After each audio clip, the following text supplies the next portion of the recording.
Hello guys! Share ko nga pala yung mga pinaggagawa ko kahapon. Alam nyo ba, gumising ako ng maaga para lokohin na naman yung sarili ko. Alam kong hindi lang ako yung gumagawa nito. Kayo ba, ilang beses nyo na niloko yung sarili nyo?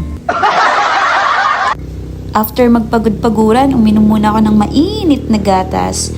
Wow! Shala ng view!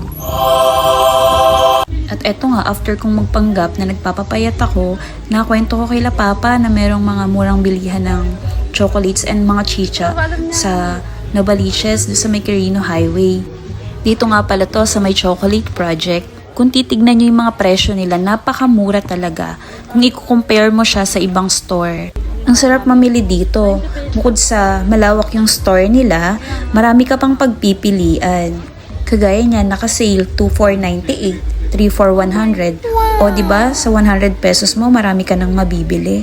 At dahil nag-enjoy nga si Papa dahil maraming mura, ayan, marami din siyang napamili. At ito naman si Cassie, pamangkin ko nga pala.